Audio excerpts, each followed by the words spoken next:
Hello everyone and welcome to the first talk of the second day on Cosmo Talks. We're addressing quite an important topic today, beauty, a safe space to connect with oneself and the world. And given you're all been very, very busy at the trade show, lots of meetings, lots of seriousness, I wanted to start this session with a little bit of an interaction and give each of you a safe space to connect. So if I can invite everybody to their feet, we're going to do some stretching and some shouting. So get comfortable, and we're going to stretch up as high as you can. Enjoy the stretch, feel your back, all that tension leaving, and we're going to fold down in half. Stay there for a few seconds, and we're going to do that once more. Up as high as you can, nice deep breath, and down again we go. Okay, now for the shouting part, which is normally not appropriate at a trade show. We're going to shout after 3 as loud as you can in whatever voice you want to, Cosmoprof. So after 3, 1, 2, 3. Okay, I think you have more energy and angst in there, so we're going to try again. We'll get the outside to hear us. 1, 2, 3. Okay, and one last time, we'll see if we can get all of the exhibitors to hear us. All of that stress and negativity and business energy out. 1, 2, 3. Okay, give yourself a round of applause. So I'd like to introduce our speakers. We have Maya from Centara Holistic, Chloe from Nelly Roddy, Sandrine from Ule Beauty, and Inga from Face Gym. Please give them all a round of applause. And here? Okay. Hi. So now we've got all the energy out and we're connected with oneself. I want to immerse you in our theme today. So we've got a very short 30-second video created by Nelly Roddy that I'm going to ask you to just watch to really set the scene on creating safety in beauty.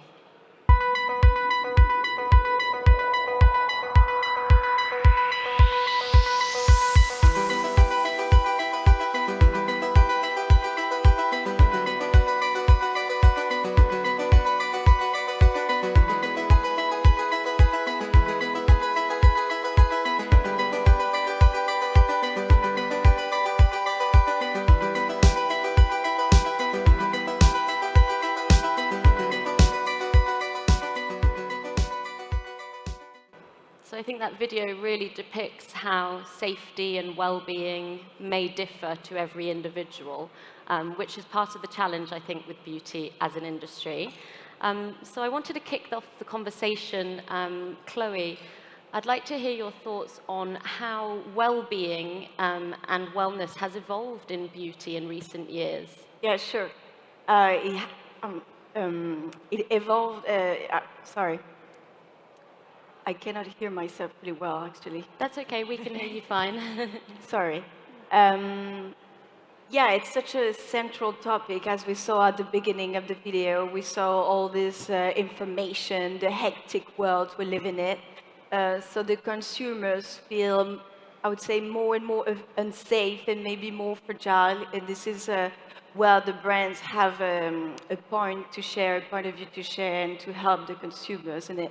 And when it comes to safety, it started even before the COVID, because we're talking a lot about the pandemic, but it really accelerated this phenomenon that started way before with all the sanitary crisis. I'm thinking, for example, the endocrines disruptors, for example, that was such a big thing when it all exploded. And so now more than ever, the consumers are really aware of, they want to know what they're putting on their skin, because they really do the link between beauty, what their skincare, and health concerns. So yeah, it's a very central topic. Yeah, and today, I mean, based on 5 years ago, have you seen it heightened? Are consumers more worried about Yeah, safety? totally. Yeah. With the pandemic, it accelerated this a lot, and it's definitely central concerns for in skincare. Inga, you've been in beauty for many years. How have you seen the importance of safety and well-being evolve? So I'm also checking mine works. Yeah. Hi everyone, thank you so much for coming. I mean, Facium really was created on this premise. As a beauty editor for the Financial Times for going on 15 years, there was so much expectation on me to look a certain way. And I was also interviewing so many different doctors, trying everything. I think I used to call myself a human petri dish because I tried everything. And gradually, I actually got addicted to it myself. I, couldn't actually believe it. I was in control, thinking I would be Benjamin Button. And then it was great until it wasn't. And that's when I realized that actually we have to change the way we are approaching beauty. We have to give women and men permission to age. We should stop penalizing them and demonizing aging. And that's why I started Face Gym, to make everybody feel comfortable in their own skin, to give you an alternative to all of this radical augmentation and injectables and radical transformation. By all means, if you want that, great, but I didn't feel like in the market today there was that skin-confident way of aging. And so thrilled now that the market is actually moving in this direction, and Face Gym is continuing to grow, and we've been very successful because of this approach, that the best version of you at whatever age you're in. And so it's great to be part of the conversation again. Yeah, and Sandrine, this was a lot of the reasons behind your co-concept of Ule Beauty, right? Exactly. So hi everyone. Yeah, I think that there was a shift from beauty to wellness a few years ago, and now from wellness to well-being. By wellness, I mean like beauty plus nutri-supplement, and by well-being, I mean like mental care is very important as well today. Like people need to feel aligned with their choice, like choosing brands that are more conscious as well, sustainable, aligned with their values. And when we created Ule, it was really important for us to be part of a whole well-being movement, and just not to create another skincare brand, but really bring some self-confidence, create a community, a lot of values as well that speak to the consumers. And Maya, your journey through beauty has taken you through very different aspects of it. Talk me through your experience with well-being. Yes, sure. Actually, in beauty, it's been 25 years that I'm doing makeup, and I saw before the woman really wanted just to cover their face, look like another woman, who look like other things. And today they want truth. They just want to be themselves, feel confident, and just find their own path on the way of feeling better, feeling joy, and just realize that they don't need all that to feel pretty. It's just joy and feel your own habits of wellness. So the consumer changed their point of view. Even men, they don't want to have this pressure on the shoulder. And I think today, more than ever, there's an increased relevancy because of the converging crises that we're seeing worldwide between the environment, economics, and politics.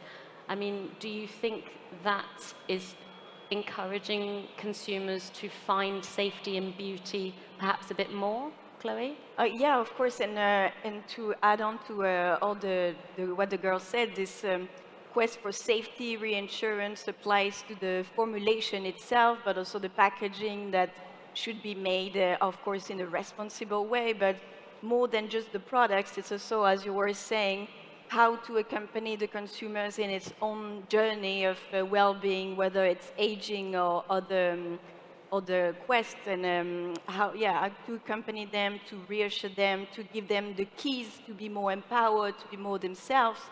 And there's also a notion of more spirituality with what you're doing, Maya, with Centaura, where the brands are becoming like life coaches. You're a fitness coach for the skin. You're almost a spiritual guru with your brand. So there's really this idea of coaching consumers to help them to be the best version of themselves. And this is how brands can create this safe space to make consumers safe enough so they can express themselves, be themselves without being, without wondering too much what's in the cream jar, for example. And, I've got an interesting point to that. During lockdown, before lockdown and the pandemic, we were a brick and mortar business.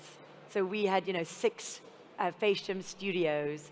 And then the pandemic happened. And what we did is within 2 weeks, we deconstructed and we went live with a face sculpting class online. And all of a sudden, 3,000 people were on Instagram working out with us. And it was just an unbelievable thing. We grew from 50,000 followers to almost 800,000 followers. But again, it was because people were terrified. They were at home. They wanted to connect around a community and take control. And what we were teaching them was you didn't have to buy our creams. People turned up with olive oil and cooking oil, which I do not recommend. But as long as you were standing up for yourself and you were turning up, they were sculpting their faces. And we've got a YouTube or a TikTok clip, which I think has probably had over 100 million views, where a woman transformed her face. She had a double chin, and using our techniques regularly, turning up to her Instagram classes, she changed her face. And so I think that, again, is a great opportunity for beauty brands to create those safe spaces for people to connect and change their appearances and their features to the best. Maya, how do you work to connect with your consumers as part of your brand? I know you're very active online as well. For me, it's my mission. It's like a mission of life. I really need to connect all the time with them, feel them safe. I listen what they have to say, their problems, and I always listen with with a lot of empathy and no judgment. That's why I install, a safe place to reveal what they have inside. Because for me, beauty comes within. It's not outside. It's really the energy that you can expand inside of you, makes you shine all around. It's more attractive, a person who has a lot of energy, who feels joy, who feels love, and you feel this person beautiful. So that's what I want to share with my community. And Sandrine, you've had an interesting career in big companies, and now you've got Oolé Beauty. How difficult or different, perhaps, do you think it is for big brands versus smaller brands to actually create this sense of community? Yeah, I think it's a big challenge for established brand today to connect with their audience, because like a brand, it's not something that is personal. It's not always one person speaking to the consumer. So I think that digital help, organizing live masterclass, but it's not only digital. It's not because we are in a digital world that it's the only way to connect. And when we launched Oolé, we really wanted to be a digital brand, but we decided to create a pop-up in Paris to really be able to meet people in real life, create content through our pop-up, through real-life masterclass that you are able as well to attend online. And I think it was really key during the launch period of the brand to be able to meet our consumer and to talk to people in real life. And I think that today it's quite easier when you have a brand with a founder and with a team than for established brands that are more like a bit less personal. And I think that's a really interesting talking point, that contact with consumers. But at the same time, maybe some consumers enjoy the safety of being behind a screen and shopping online. Because perhaps they don't want to be seen in a certain part of the store, or they don't feel comfortable engaging with certain products. I mean, Chloe, what are your opinions on online versus offline in terms of how brands can create a safe space for shoppers? It's true that in brick and mortar, I think you're right, the challenge is bigger because you put yourself out there and you have to talk to a real person about your real problems. Sometimes it's a little shameful, it shouldn't be, but sometimes it's difficult to expose yourself in a vulnerable way. So for brick and mortar, I think the biggest challenge is really on the staff and the beauty consultants. And this is where I would put most of my efforts in brick and mortar to make sure that I have a very expert staff, because we know that consumers in beauty and in skincare particularly are more and more experts and searching for very precise advice. So very expert staff, and also teach them more softer skills, let's say empathy. I think it's very a key word here. Empathetic and kind approach so the consumers feel safe to confide what's going on. And that's true. That's the biggest challenge in the real world. I think I'm going to add to that, because with Face Gym, what we did is we used visual merchandising. We were like, we want you to have that same body confidence that a lot of the newer brands like SoulCycle were imagining. We just come as you are. Don't set unrealistic expectations. Everybody knows you do not get a six-pack in a session. So why are we all putting so many acids on our faces? Because we need to get to where we need to get to after one session. So what we did is we created a space that feels like a gym. So it's called Slow Beauty. You go in, you're with your personal trainer, your head is in her or his hands, and it's that relationship, it's that never-ending dialogue between where are you today, where can I get you, what is a realistic timeline and realistic expectations, which in the beauty industry today is not available because it's hope in a bottle, it's claims that are not realistic. And as part of this whole reason why we're here today is that we are putting unrealistic expectations on women and men today because of some of the commercials and the way we do that. So I definitely think there is absolutely a way to do it in brick and mortar, but you have to really employ a very strong concept. You've got to use visual merchandising and in-store creative, and then of course your team needs to be empathetic and help them on their journey, and most of all just promise what you can deliver. And I just would like to add to that I totally agree that some unrealistic expectations are here in the beauty industry, and that's why that we, with Yule, when we launched our first campaign, we really decided to emphasize on the guilt-free aspect of the brand. Like, it's not because you are buying like a skincare brand that you like, I don't know, you doing yoga every morning, eating like a salad every midday, like, it's okay if you just would like to eat a pizza and doing like your skincare routine at the same time. Like, you don't have to be perfect, and I think that, yeah, perfection is just being who you are, being like self-confident because you are happy about your beauty product, and yeah.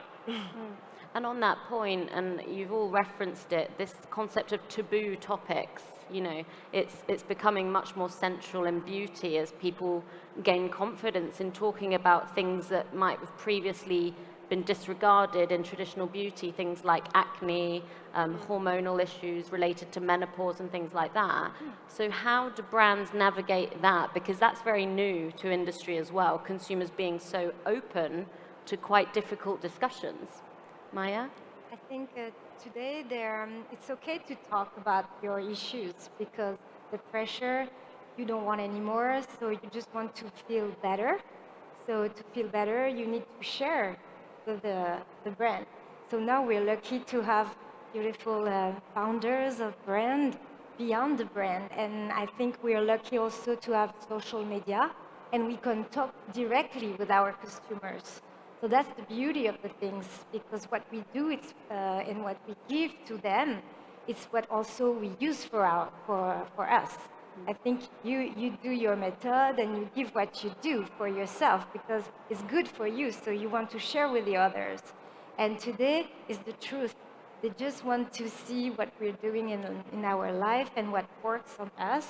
And when they share their problems, we are here to find a solution. So this is the traceability in this new industry of beauty and wellness. So it's because we are here and we can find a solution with them. Yeah. Chloe, Yeah, how I have agree. you And seen that the shape? fact Yeah. that you have the possibility of this social platform to discuss directly to your consumers, of course, this brings a stronger link and stronger relationship and reassurance to your consumers because they can relate. Yes. And I think this helped also to switch the conversation, as you were saying, from beauty, treating only a certain kinds of product ranges that were nice enough, luxury enough, interesting enough. And I think like we're really changing, as you were saying. Now we're approaching wider product categories that were shameful before, like hormonal care. I don't know, ingrown hairs, for example. I think that we're starting to see more and more. And I feel like we're kind of switching from these unrealistic vision of beauty, of this marketing of dreams, and only marketing of dreams delivered from an ivory tower to the people, let's say to the mass people. And this is our vision of beauty and how you should be, what you should want to achieve. We're switching from this to a more realistic marketing approach, where consumers now, we discussed this, we are in a very complex situation, a lot of crises, etc. So the consumers expect the brand to be aware of this context and not to be kept in the ivory tower and pretend like all of this is not happening. They expect brands to be more down to earth. It doesn't mean that we do not want to sell beauty anymore and a little bit of dream, of course, but be more realistic, listen more to, be more empathetic and listen more to your consumers and what's the daily life, what are the daily problems, and think of how you can help them to be their better self and address all of these little daily issues that they can face. Are we there yet? Has industry achieved that? No, it's moving. I think it's going to take times, but we're seeing things moving, and I think the brands you're representing are really into this new generation of brands and marketing as well. The way you communicate with your audience on social media, on more direct mode, or even the message you're delivering is really changing the conversation, I think. But we're not there yet. I think we're making so much progress. I don't know if any of you have seen the Vogue cover yesterday with the new supermodels.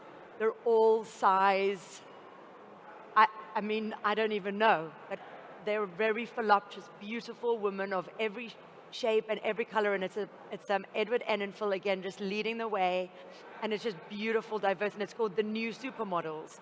So I think when a front cover of Vogue actually breaks that taboo, you know, like everything else will come.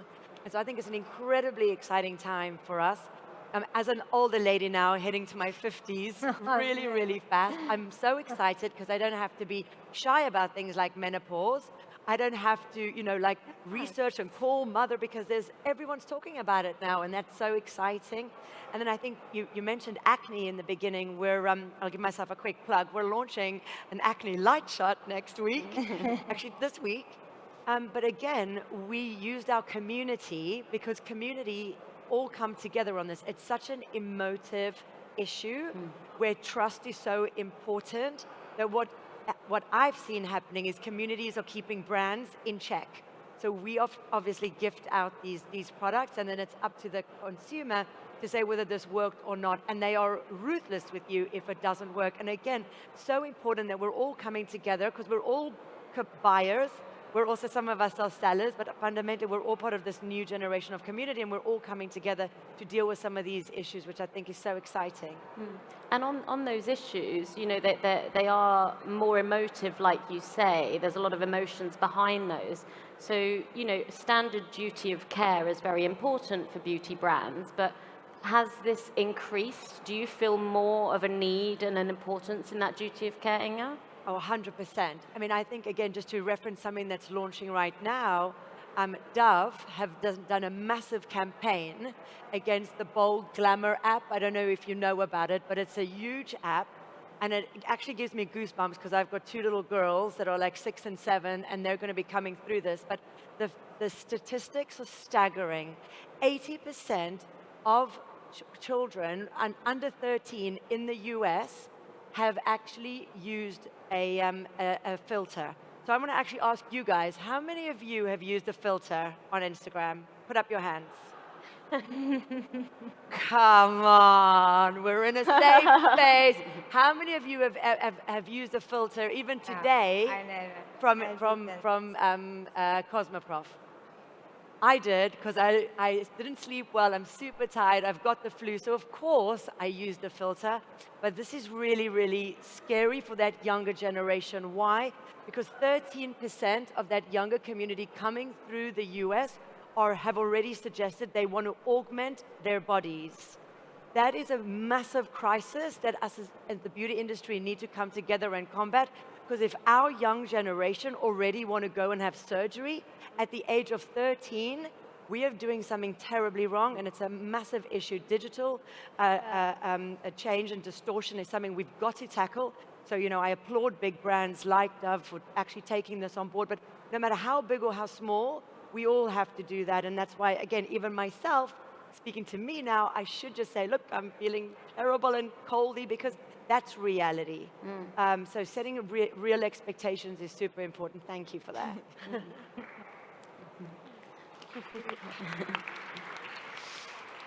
Maya, did you have anything to add on that? You know, your brand, you touch on a lot of spirituality and inner well-being. How critical is it to tap into that? And is that for every beauty brand? Yes, we're facing that. It's really sad to see that people want to change their face, their body. They're seeking something who doesn't exist, actually. So yes, what I really try to teach on a daily routine is to really go inside what is good for you, going on your own way. So we say spiritual, but actually it's just meditation. It's really good for anti-aging. We know now there is a lot of study about that. So meditate every day, even 2 minutes can help on your skin, your hair, even your aura, your energy around you. Doing a little sport, of course. So eating well, so all those things are simples and can change your life. So yeah, what I want to do is just to give the little key that after you can find the right thing for you. And with Ule Beauty, I guess you're also trying to take a slightly more holistic approach to skincare. Talk us through how you're working to engage with consumers there. Yeah.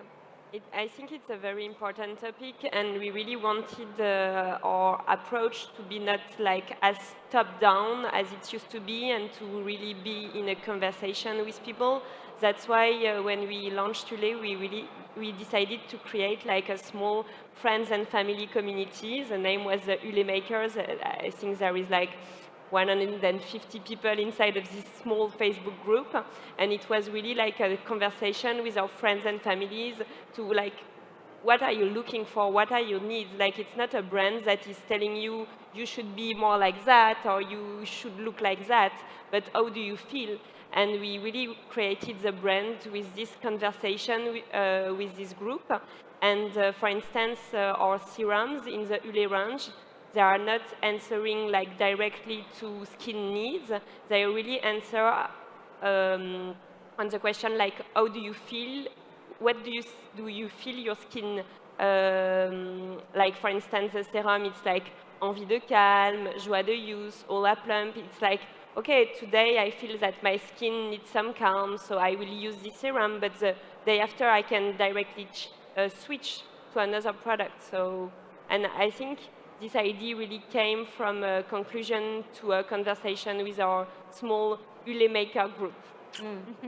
And I think that's really interesting, the different approach that brands are now taking to connect with consumers. And that brings me on to a point that I think is important within this conversation about diversity and embracing difference. So Chloe, how have you seen beauty make, you know, changes to actually tap into diversity and inclusion needs? Yeah, well, inclusion has been a huge topic, obviously, in beauty. We've all noticed in the past few years. I think it started, I would say, with the skin color, when foundation makers started, and I think we can say thanks to Fenty Beauty, starting to have way broader ranges of colors. So this was a good start. I think we started to tackle diversity, so with skin color, then I would say, as you were mentioning, body sizes, but this still a lot of room for improvement. Obviously, you're mentioning body positive. Sorry, acceptance. I think it's great that the new Vogue cover is showing different body types. But if you look at the latest fashion weeks in Paris, London, and New York, there were only skinny people, and we're going back to the year 2000 with all skinny white girls. So let's not sleep on what we've achieved yet. We're not there yet, and there are many more inclusivity to celebrate around gender acceptance, fluidity, and gender in all its forms. You were mentioning perimenopause phase. This is something that we're starting to address, and I would say more in the Anglo-Saxon, UK, US countries, but subject that's not so talked about in other parts of the world. So there are still, inclusivity is only started. I think there are good signs, but let's continue to work on this, and definitely brands have responsibility on this, and room for action still. But you know what I think is really interesting for any of those out there who are creating your own brands or products? Because of this diversity, there is so many gaps in the market. Because it is so old-fashioned to have for him, man cream, women cream, baby cream. This is a huge opportunity for entrepreneurs and for beauty retailers and those of you who are creating products to actually embrace this. This new gender fluidity means that there's an opportunity to create a product that speaks to everybody. So try and find gaps in the market to actually come with a new approach and a new voice. So it's the right time, the right approach, and it can actually lead to a very, when you make lots of money, a fruitful endeavor. So I think all of these things, it's very important for entrepreneurs to keep your finger on the pulse of this and test and learn. So like at Facium, we're completely neutral, and 40% of our sales last quarter were from men. And it doesn't say for men everywhere. However, when we post a man, we give them permission. And right now that gender neutrality is like, we don't care if it's man skin or female skin. No matter how you identify, we've got something for you. It's just, this is the benefit. What is your need? And this is a big challenge for retailers as well, because they are still in most retail spaces, you have for men, for women. So how do you stand where do you put your product when you're a gender neutral brand? That's a big question. But also, if you are a gender neutral person, where do you go? Because you don't identify as man and you don't identify as woman. So I think, can't we just identify as skin? And then, of course, when there is a male-centric concern, like an ingrown hair or a beard, then it's beard care. So I just think we all, including wholesalers, need to start thinking in a different way. And to your point, like there are not a lot of scientific difference between a man's skin and a woman's skin. And we had a scientific workshop on that like three days ago. And when we create like Ule, for instance, we didn't think the brand should be for men or for women. So it just, and we have picture of women and men in our campaign, but we keep having this question, oh, it's for women. Well, it's for everybody. That's right. Do you think eventually if enough brands position themselves in a diverse way, retail may shift? I don't know, it's sort of a chicken or egg question. I don't know how your experience with retailers or your thoughts, Chloe, on maybe if enough brands make that demand. Yeah, you're right. The more brands that are gender neutral and we push for this, the more it will happen. But it's true that it's a huge shift in retail, and that's why also the e-commerce is so easy, because you don't have, it's easier to navigate, you don't have for men, for women, and it's still difficult for retailers, brick and mortar retailers, to visualize how this could look like in retail, but I think this should move pretty soon, but still big room there. Maya, do you have a thought on how retailers of the future could perhaps approach this and create a diverse shopping space? Yeah, I think now they need to offer real experience. because people want to share experience all together. So maybe space that you can meet people, have real talks, maybe try things not as you find in shop, like today, but like something different, maybe something more. I don't know how to explain, but it's like a feeling of energy where they can really come and feel the real. Which links back to that sort of community feeling Yes, as the well. community, yes. Yeah. People who, And on that point, that brings us back to consumer engagement and actually engaging online and offline with these consumers. How difficult is that for brands to navigate? Because there's so many touch points now. You know, if I go to buy a skincare product, I might look it up online, or I might check on Instagram via an influencer, and then I might go and speak to somebody in Sephora. There's a lot of different touch points. So, I mean, as a brand, you don't necessarily have control over all of those spaces. Is that a concern that your brand, you don't have the control of that space? Inga? I mean, I think you've got to obviously create products with an end consumer in mind. And then you've got to go and find him or her or they in unique places where they are. And so I think, on those touch points, it's very difficult today because of the competition, because of, environmental issues. But it takes someone up to 30 times before they'll buy your product. That's double what it was 2 years ago. On ingestibles, it's now gone up to something like 120. You know how much money that is for a brand, for little brands like us to try and influence you 30 times before you'll even think about buying that product. So you've got to be hyper targeted as to where you're going to go. And then when it comes to social, try and find cohorts of similar-minded people. So that's chat groups.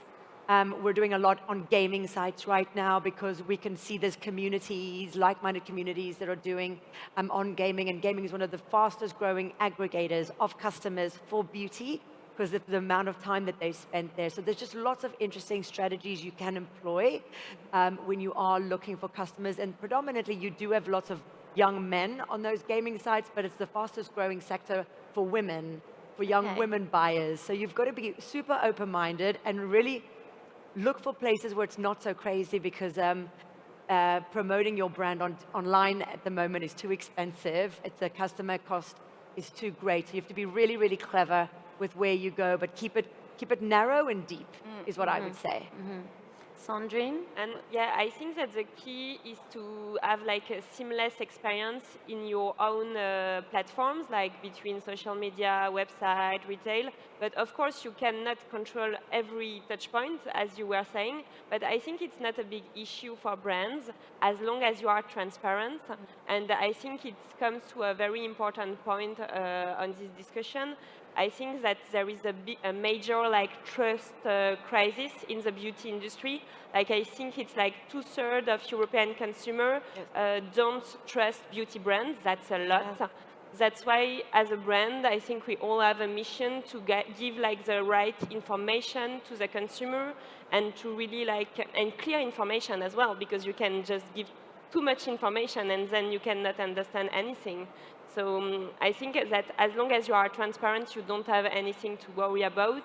And at Ule, we choose to have like on each of our products, we have a QR code, and you can just scan the QR code and trace the product from seed to bottle. So, and then you have a map on the website, and you can really understand where the ingredients are coming from, where the packaging is coming from, why we have this kind of ingredient in the product. Is it 100% of a new car or not? Is it 100% on EWG, Inky Beauty? And if you are not, because we are not on all products 100%, then we explain why we choose to be less. And there is always an explanation, because we know that today, like clean beauty, there is not a definition of clean beauty. So each brand is choosing like his own definition, and then the application are not taking in account the percentage of the ingredient in each formula. So that's all the transparency we are explaining to people. Chloe, how Yeah, important, transparency is a huge topic Sure. today in beauty, but how does that relate back to creating a safe space? Well, I think that what you were saying is totally the way to go, and these will be the new standards. For now, it's really advanced to have the ability to just so easily scan a QR code and see where it comes from, to have all the information. For today, it seems quite advanced, and not all brands can afford to have this this kind of in-depth information. But this is I'm sure the way to go, and this is what the market is evolving to, and the consumers' expectations are evolving to. There's so much discussions around clean beauty. Indeed, we have many clients, beauty clients, asking us, okay, this is a trend, right? When is this going to stop? Can we stop with the clean beauty? It's so complicated. We have to explain everything and stuff. But this is not a trend. This is the new beauty world. This is the new paradigm of beauty. So this is your starting point. Now, when you're creating anything, it should be clean.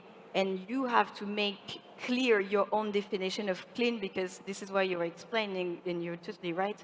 There's not one big definition, and that's where we're losing as well the consumers, because they search for clean beauty, but then what is clean beauty? So make sure you have your definition, stick to it, make it visible, understandable, be transparent, and sometimes you're not 100% compliant with one app.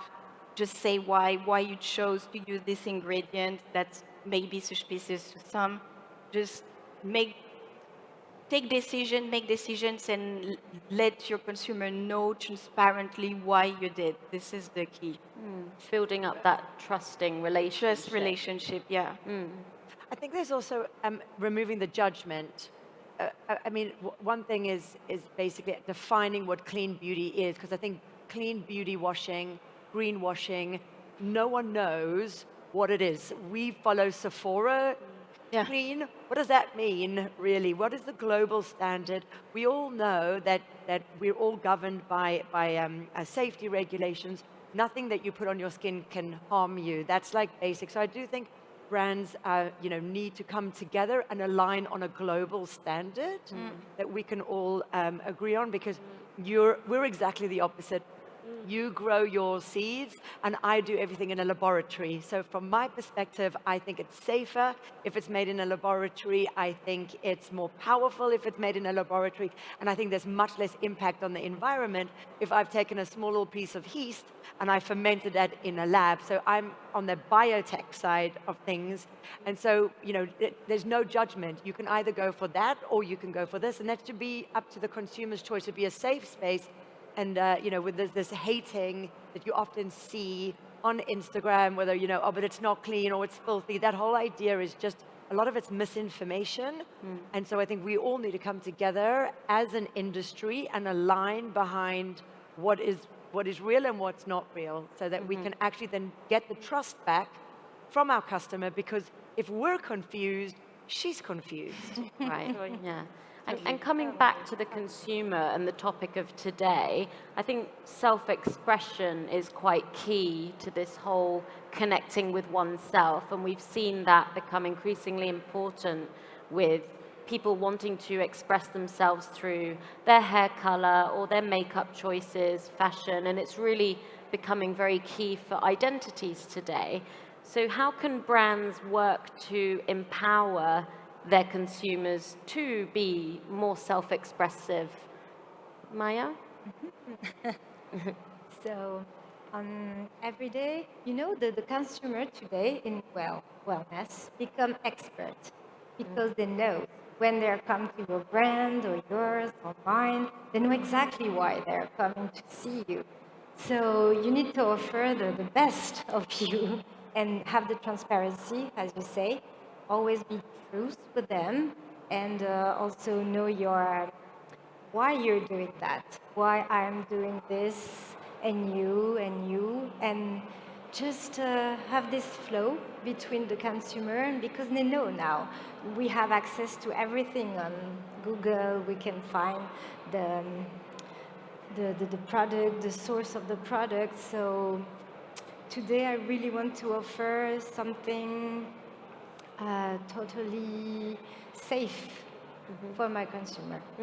And what about fun? Where does fun, joy, all of that, beauty historically has been very central to that. And I think today, given all the converging crises we've discussed, that's key. So how do you work to instill joy in your consumers? This is the key, joy. Yeah, go. No, I was just like beauty is not just beauty. I think it's well-being today, and using like some product is a time for yourself. It's just a safe time. Like we all had very busy day in Cosmoprof these last few days, and just taking like 10 minutes during the evening to do your skincare routine. And it's just not skincare, it's a whole lifestyle. It's maybe nutri-supplement, it's maybe some yoga time, or maybe just a good time with your friends, because I really think that joie de vivre, optimism is key, and we really want it to have like this kind of optimistic touch in the brand. Like the name of our product are quite with a lifestyle touch, like it's French and English. The communication, like in beauty, very often like communication is just a woman doing like that, something like that. And we just wanted women that are smiling and men that are smiling, and just basic fun and life.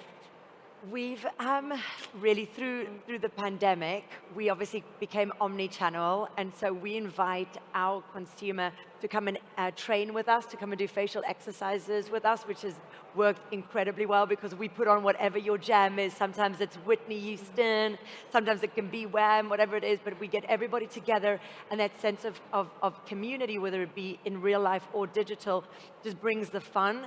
Everybody's whipping their cheeks, doing their arms, and it's like whoop whoop, and it's just so fun. You're actually learning, we're educating you on the ingredients, on how these ingredients are stimulating your collagen, like how touch is stimulating fibroblast activity. So you're learning, but in a really fun way. And then I think what we've done as well is we've looked at our pack, and we've made our pack really interesting. We launched something called an active roller, which is a serum on a stick. So instead of just another hyaluronic serum, we crystallized it. And so now you roll your serum in. Not only is it much smarter, it creates collagen, the products penetrate better, blah, blah, blah, blah, but it's so much more fun. We have a collagen ball, which you can activate. So again, just that whole experience.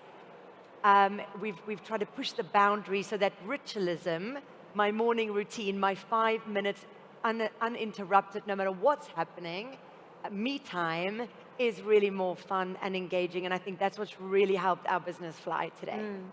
Chloe, how have you seen, there are so many parts of a beauty brand that you can improve engagement with a consumer. Where are some of the opportunities that you think are there for beauty brands today? For better engagement. Yeah. Well, we've talked a lot about it, is how to create this safe space. I think it was really the key point of our discussion today, how to create this safe space. And it doesn't have to be serious, as you were saying. I mean, it has to be serious in the way that you create your product, that you're serious in the formulation, the packaging, the whole chain and 360. But the way you put yourself out to the world with your communication, the routines, and how to apply your products and advertisement, this can be fun as well, and has to be, because I think we're working in a beautiful industry where we should have fun, and shouldn't be so serious. So even skincare can be really fun. Yeah, definitely.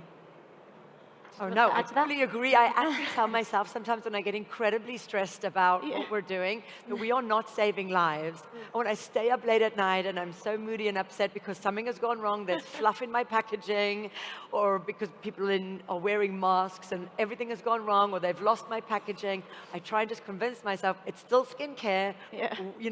You're not saving lives. This isn't a heart transplant. So I think even as founders, the whole industry should stop taking themselves so seriously. Yes, we're in the confidence boosting business, but within reason. Yeah.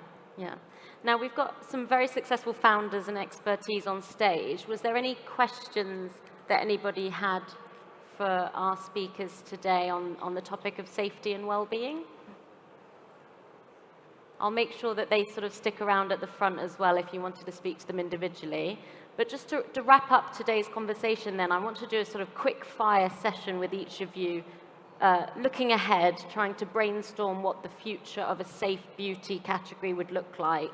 So in the next 3 to 5 years, what needs to happen to create a safer space in beauty? Very quickly, Inga.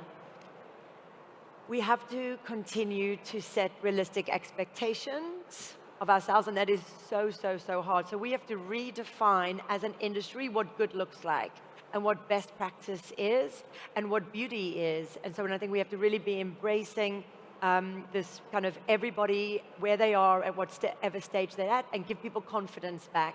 So as an industry where we traditionally have basically taken confidence away to make money, oh, you have so many problems, here are 10,000 pounds worth of treatments or products. We have to change that and go, you're amazing where you are, this is what we think you can do better, and then these are some of the options you've got. So I think as an industry, we've got to do a seismic shift to approach, and I think then we'll get the trust back, and then the industry will start to change. Sandrine? And I think maybe all the small and bigger brands should like create a community to define like a clean beauty definition, to avoid like clean washing, greenwashing, and all these things that are really leading to this trust crisis. So that would be key, and just so that like clean is a standard today, sustainability is a standard. It's not something new, it's not a point of difference for a brand, it's just basics. I agree. Chloe, changes ahead? Yeah, I would add at a corporate level, make sure that within your own company, you have created this safe space as well.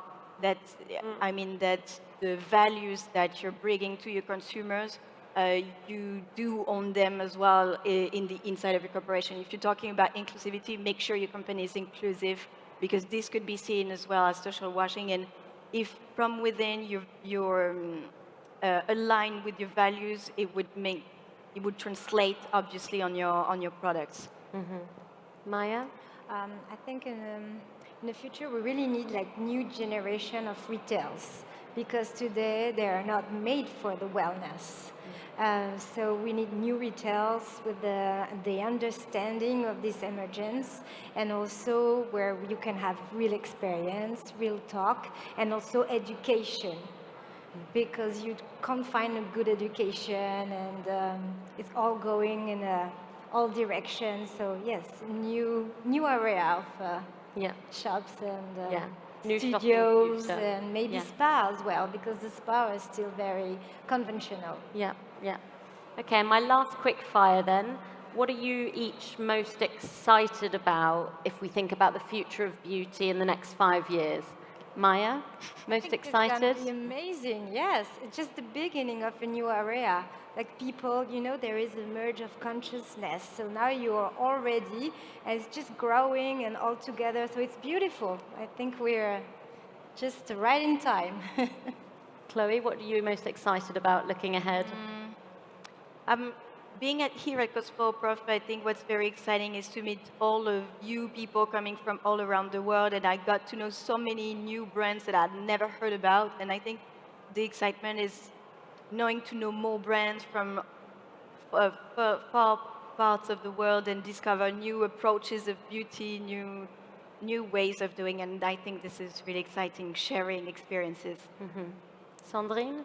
And on my side, I think that I'm very excited that we are all creating and leading a movement toward a more optimistic and maybe greener tomorrow, and that we are all the new generation of the industry, and really just going to the direction we really would like to go to, and a more sustainable world as well. I think from my perspective, having just come back from Cosmoprof in Asia, where I've been going for many, many years, if I see today the difference in these fairs, if you go into the packaging department and you see every single person's offering sustainable options today, that is so incredible. Just 4 years ago, I've got a video of me in floods of tears.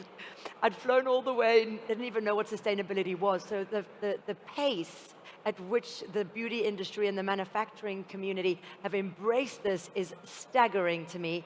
There is no excuse for any of us brand owners not to be sustainable in every single area, where it be primary pack, formulations. There are now sustainable options that are affordable and they're better. So I think that is an incredible movement that I think we as a beauty industry should be proud of. I think when it comes to technology, biotech ingredients, as you know, I'm a big biotech girl. The innovation is just through the roof. Today I've got a collagen product that's 200 times stronger than marine collagen, and it's grown in a laboratory. It's not expensive, and it hasn't hurt the planet. So what a great time to be in this industry. We just need to come together and not be so, inward looking. Come together, get some of the influences from the outside, other industries as well, like tech, like AI, who can really help us take our propositions to the next level. So AI I'm incredibly excited by as well. Yeah, I mean, it feels like we're at a really pivotal point in beauty, with a lot of excitement ahead, but equally lots of challenges. So I hope this talk has informed each of you in whichever part of beauty you operate in, with some ideas and some inspiration. Thank you very much for all of your honesty and insight to my speakers. We could give them a round of applause, and thank you for listening.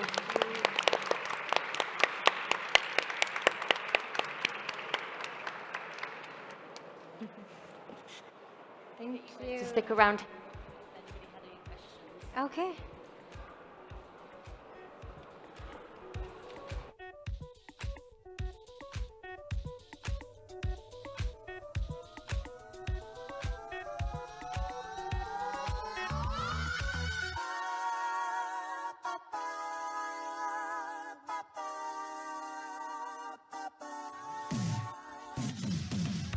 Green eyes, fried rice, I could cook an egg on you.